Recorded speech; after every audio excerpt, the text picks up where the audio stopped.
Hello to all my friends and family, and welcome to this edition of Jim's 5am Club.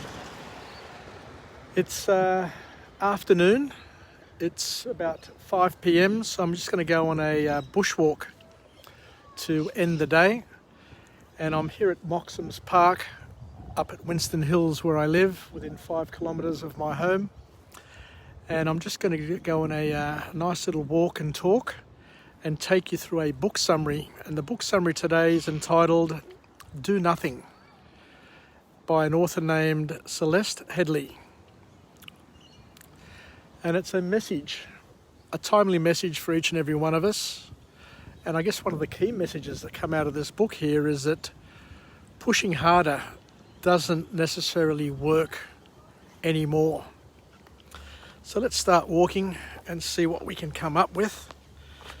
We'll just take this path down to the bush, and it is a wonderful bushwalk. As I said, I've only just discovered these trails here. There are trails which go all the way through this bushland, and thank God that there are people with some foresight who wanted to develop some lovely walks. And we'll see where it leads us today. Anyway, so this book here is all about taking it a little bit easier in life, relaxing, and seeing where it can lead us. So what are the key points? What are the new points that come out of this book? And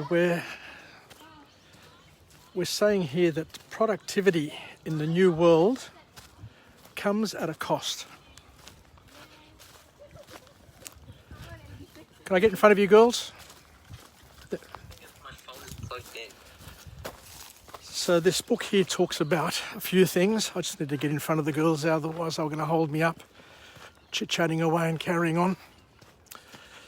So productivity, according to this author, comes at a big cost, comes at a massive cost in this new world. And we need to basically learn and relearn the joy of leisure, and to stop continually trying to overstretch ourselves. It's a hard concept to come, to take a grasp of, because we've spent our whole lives trying to overreach and overachieve and do all these things to tick all these boxes, hoping that we feel fulfilled and we enjoy our lives. But what the author is suggesting is that this push, this constant push for more, is actually causing us and being the source of a lot of pain and suffering in people around us. So the first key point to come out of this book here is where the author says that our obsession with being efficient is rooted in our past. And what we're starting to see now, and I think we're all feeling this to a certain extent, is that social media provides a platform for people to compare and contrast themselves, and leads, believe it or not, to a turbo version of keeping up with the Joneses. Because when I was growing up, you'd be connected with friends and family and other people, but not to the extent to the connection that we have these days with social media. And as the author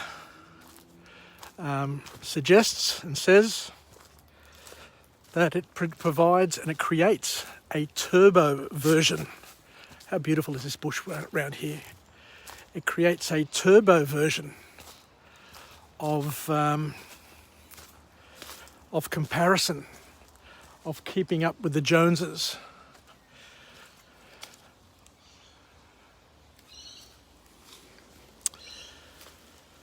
So the next point that the author talks about is that we need to be encouraged.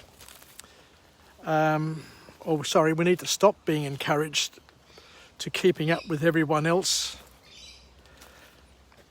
because we end up getting caught up in a cult of efficiency, just trying to do too much with the limited time that we have, and there's just the thought that busy is better. But what we start to understand is that busy isn't always better. It's a terrible obsession. So, busy, busy, busy. I remember working over the years and people would be walking around with a piece of paper in their hand, and I'd be so excited because they were busy. They were busy all the time, busy, busy, busy, doing things. But the author here is suggesting that this is a cult. This is a cult-like sort of behaviour that needs to be avoided, or at least managed as best we can. Because when you look at life, the author here makes a very, very good point. When we look at our lives and we look at how hard we work, and when we adjust everything for inflation, our generations these days are actually worse off, because we're always busy, always working, and we don't have as much to show for it as previous generations. So the second point to come out of this book is that our fixation on working hard means that we feel guilty about relaxation. We feel guilty about taking it easy and not being busy all the time. And what that does is that it puts a price on what we do, and we miss out. We tend to miss out on meaningful connections with our families and friends, because everything seems to have a value attached to it. Do I spend more time at work? Do I spend more time trying to impress the boss, my work peers, my neighbours? Or do I spend more time with my wife, my family, my parents, and my community? It's always a juggling act, according to the author, especially these days when we've got social media where we can compare and contrast what we did every single day, basically, every weekend, every holiday. Who's got the best selfies, who's been to the most wonderful locations. So the concept of polluted time is time off from work. So something to think about. That if you're taking time off from work, it's always at a cost, but sometimes that cost is worth pursuing. Because I don't know about you, but when I was working in the corporate world, you basically never had time off. Even when I went on holidays, even when I went away for the weekend, even when I took my annual leave, usually I was, had my PC with me. And it's even worse now because your mobile phone has email attached to it, so you're always in contact. So because you're always in contact and there's always a reason for work to contact you, then this time off isn't real time off. It's polluted time, according to the author. It's polluted because your mind can't rest. your mind can't be at ease. It's always thinking about, what's happening at work, what's happening with that sale, what's happening with my team. And there's so many things to be thinking about that you just can't take time off to relax and to regenerate, because you're always thinking about work. You just can't switch off. And that's the whole concept of polluted time, because it's not clear time. It's not time that you can basically switch off. If you can switch off, then you're lucky. But think about your family, think about your own situation, your work. Who can basically put down tools on a Friday, or even when they go home from work, and not have to worry about work, not have to worry about a shitagram to come from a client or from a manager, or a request to come from a director or the managing director or the board that you basically have to stress out about and think about all night. Even when you put your head on the pillow, your head is mulling around and thinking about what needs to be done in order to solve the many issues that pop up in every single day. The author then goes on to talk and tries to put things into perspective by saying that before the Industrial Revolution, we lived in tight-knit communities where we had lots of meaningful connections with families, with friends, with other people in the community, because we depended on each other.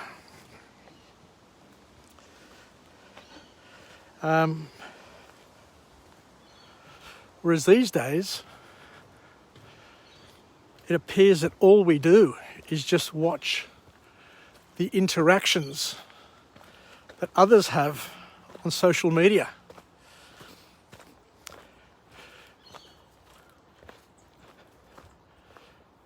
Nice little bird there, little robin. And we can do that live as well. But social media and all of the things, emails and all of that sort of interaction that we have these days through social media isn't the same. Because what the author then goes on to say is that the human voice is so much different, because it humanises the person. Being with somebody is much different to connecting with somebody over the internet, or through an email, or through Facebook. The human voice humanises the person. Speaking connects you with ways that text cannot. How many times do we get offended when we're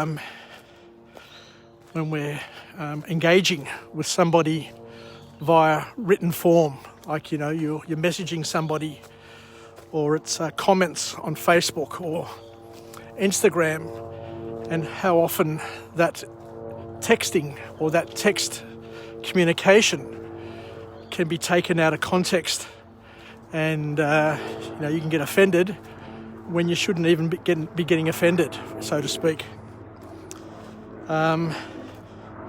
Isolation and being disconnected from the people around you is really dangerous, and we're seeing it now with COVID. How we're having our communities locked down, depending on which LGA you live in, will have an impact on who you can socialise with, whether or not you can go to the beach, whether or not you can see your family or socialise or have recreation with people. even above me now, you can hear the helicopter. It was only just, a few days ago where, there were 12 LGAs that were in lockdown and had a curfew. You couldn't go out after 9 p.m. or before 5 a.m. Now, all of these things make life so much more difficult. And the author raises an important point, that we humans are social beings. So much so that we need to be in each other's company, hearing each other's voice, the intonation of the voice, but also being able to tap into the body language to get the full context of the connection. The last point to come out of this book from this author is where they talk about how we can learn to relax, how we can learn to, take it easy. And the author here is saying that there are a few easy things that you can do to slow down and rediscover leisure. It's all about learning. It's all about learning. Learning and relearning leisure. G'day, how you going? And also unlearning the bad habits that we've picked up over time.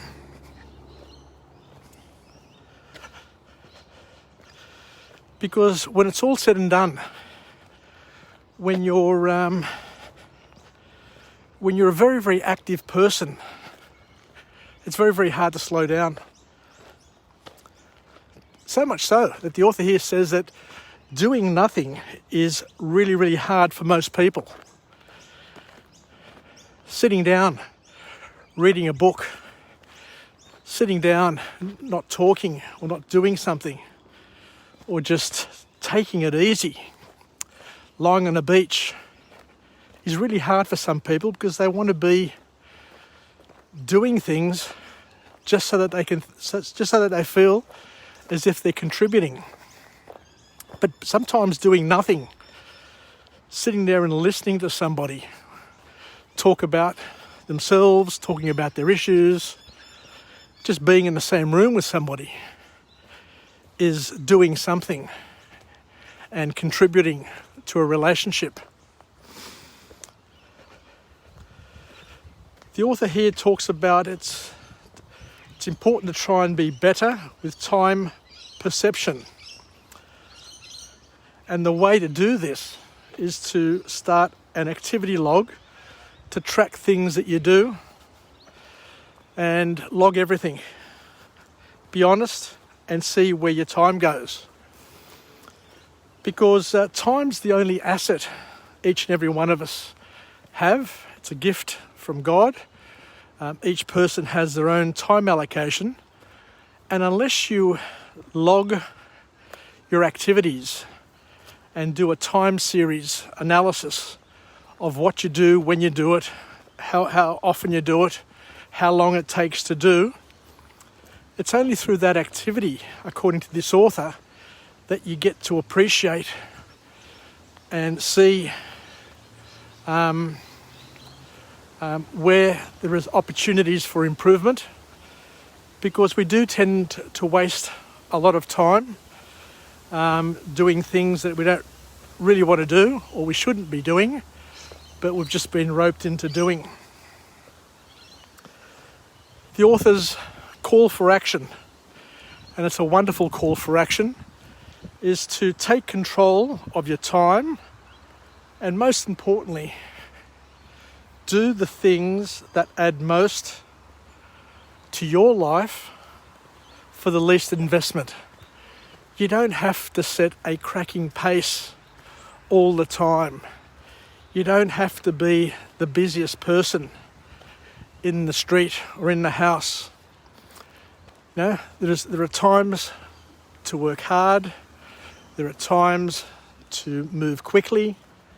But there are also times to move slowly and to take advantage of your leisure time.